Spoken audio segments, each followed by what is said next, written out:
Histoire de mes plus vieux ancêtres dont je suis très fier descendait. 1er août 1137, décès de Louis VI, le Gros, roi des Francs, mon 30e et 32e grand-père, 5e grand-père de la reine Santa Isabelle, épouse du roi Dom Dini du Portugal. Louis VI, le Gros, roi des Francs, est né à End, le 1er décembre 1081 et est mort à Paris, au château de Béthisy, le 1er août 1137. Il était le fils de Philippe Ier, roi de les Francs et Bertha des Pays-Bas, petit-fils paternel d'Henri Ier, roi des Francs et d'Anne de Kiev et petit-fils maternel de Floris Ier, comte des Pays-Bas et Gertrude de Saxe. Louis VI, appelé aussi Louis, le Gros, ou le roi de Saint-Denis, fut roi des Francs de 1108 jusqu'à sa mort. Fils de Philippe Ier et de sa première épouse Berthe de Hollande, son règne fut marqué par des initiatives visant à concentrer le pouvoir dans la couronne. C'est à partir des règnes de Louis VI et de son fils, sous les conseils de l'abbé Suger, que la royauté commence à jouer un rôle national, répondant à l'appel de ses sujets. La justice du roi trancherait les conflits entre les différents vassaux, confirmerait les lettres de charte des communes aux bourgeois des villes et garantirait les propriétés du clergé. Ascension au trône. Après avoir répudié sa mère, Berthe de Hollande, en 1091, et malgré les protestations du clergé, son père épousa l'année suivante Bertranda de Montfort, comtesse d'Anjou. Louis, le jeune prince né du premier mariage du roi, fut éduqué par Suger, futur abbé de Saint-Denis, qui devint son ami proche puis son conseiller. Après avoir été fait chevalier le 24 mai 1098 à Abbeville, dans la Somme, Louis est associé au trône après avoir lutté contre le duc de Normandie et les châtelains des domaines royaux qui se rebellent souvent contre l'autorité royale. Le 29 juillet 1108, Philippe Ier de France décède à Melun et, selon son dernier testament, est enterré dans l'église abbatiale de Saint-Benoît-sur-Loire. À la fin de la cérémonie, soupçonnant que son demi-frère Philippe de Montlhéry cherchait à l'empêcher de rejoindre Reims, lieu traditionnel des sacres des rois de France, il se précipita à Orléans, à quelques kilomètres de Saint-Benoît, afin de devenir roi le plus vite possible. Le 3 août, il reçoit, ipso sacra actio, l'onction sacrée, des mains de Mgr d'Humbert de Sens, en la cathédrale d'Orléans.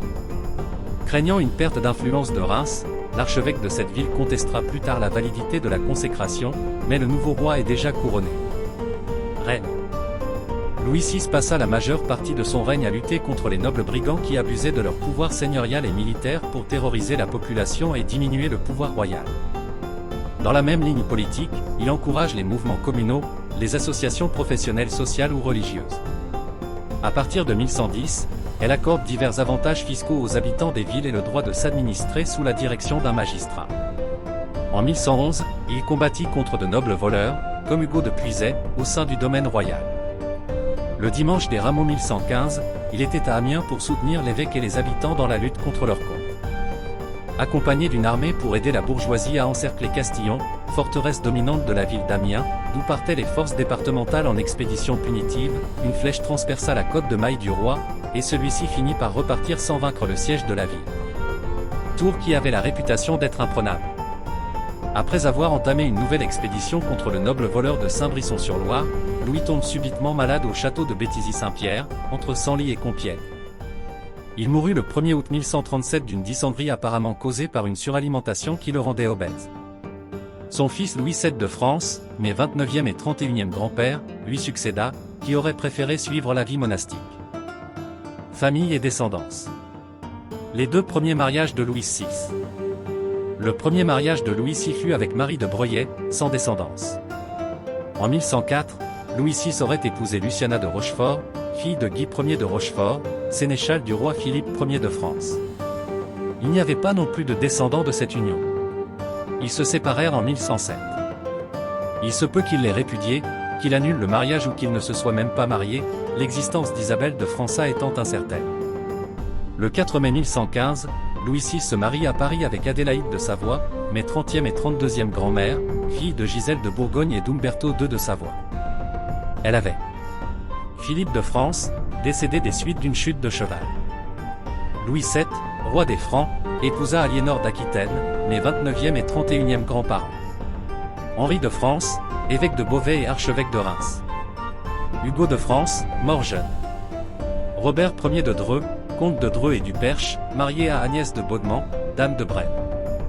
Constance, princesse de France, mariée, en 1140, à Eustachius IV de Blois, comte de Bologne, et en 1154, mariée à Raymond V de Toulouse, comte de Toulouse. Philippe de France, évêque de Paris. Pierre de France, seigneur de Courtenay, marié en 1152 à Isabelle de Courtenay, mais 29e et 31e grands-parents.